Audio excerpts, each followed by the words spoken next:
তুমি যেন ছিলে অজ্ঞানতার আঁধার চিরে ফুটে ওঠা উজ্জ্বল ভোরের রবি। তুমি বাঙালির আবেগে মিশে থাকা এক অমলিন অনুভূতি। হে বিশ্বকবি, বাঙালি সংস্কৃতির এক অবিচ্ছেদ্য অংশ বিশ্বকবি রবীন্দ্রনাথ ঠাকুর।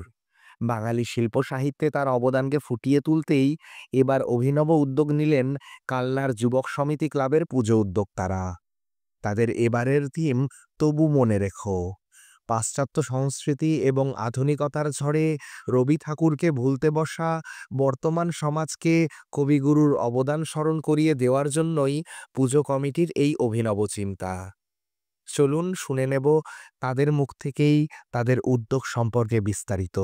নমস্কার, শ্যাপলা নিউজ টিভির পর্দায় সকল সদস্যকে স্বাগত। আজকে আমরা চলে এসেছি কালনার যুবক সমিতিতে। দেখা যাক এখানের বিশেষ আকর্ষণ কি। আচ্ছা, এখানের আপনি কি সাজিয়ে তুলেছেন? আপনার বিশেষ আকর্ষণ কি? কবিগুরু রবীন্দ্রনাথকে তুলে ধরেছি আমরা। যেহেতু কবিগুরু রবীন্দ্রনাথকে আমরা সবাই ভুলতে বসেছি, সেটাকে আমরা আশা করি তুলতে পেরেছি। জানি না জনগণ কতটা নিচ্ছে, আশা করি নেবেও। এবং এটা স্কুলে যেটা হওয়ার দরকার সেটা আমরা ক্লাব তুলে ধরেছি, মানুষ সেটা দেখেছে। এবং কবিতায় যত বাণী কুক্তি আছে সবকিছু আমরা এখানে রেখেছি। আপনি ভেতরে গেলে বুঝতে পারবেন। এবং আমরা ঠাকুরটাও করেছি সেই রবীন্দ্রনাথের ভিত্তি করে, সেই ঠাকুরটাও আমরা সাজিয়েছি। আপনার টিমটার নাম কি? তবু মনে রাখুন। আচ্ছা, কত বছর পুরনো? এটা আমাদের 101তম বর্ষ। গতবারে 100 বর্ষ করেছি, এবারে 101তম বর্ষ। আমরা তো ছোটবেলায় যা যা আমরা করেছি থিমের মধ্যে, এগুলো তো আমরা ছোটবেলায় করেছি, কিন্তু এখনকার জেনারেশনটা এইসব মানে নেই। যার জন্য যে সব বয়স্করা আসছে না, তারা এসে ঢুকেই বলছে দেখ আমরা এটা ছোটবেলায় করেছি। এগুলো তোরা তো করিসনি, আমরা করেছি। এখনকার জেনারেশন এটা শৈশবটাকে তুলে ধরা হয়েছে, এসে যাচ্ছে আর কি মনে করিয়ে দেওয়ার জন্য। আপনি আমাদের ক্যামেরা ম্যানও তার একটা কথা বলে দিন।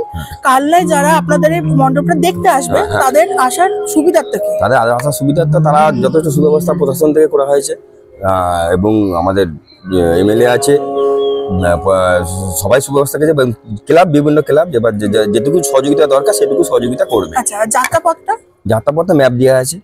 কালনা যে ম্যাপ প্রশাসন থেকে নেমে প্রশাসন থেকে একটা ম্যাপ রুট করে দিয়েছে, সেটা অনুযায়ী অধিকারী পাড়া। কালনা থেকে ক্যামেরায় শুভ রায়ের সাথে পারমিতা দত্তের রিপোর্ট, স্যাফরন নিউজ টিভি।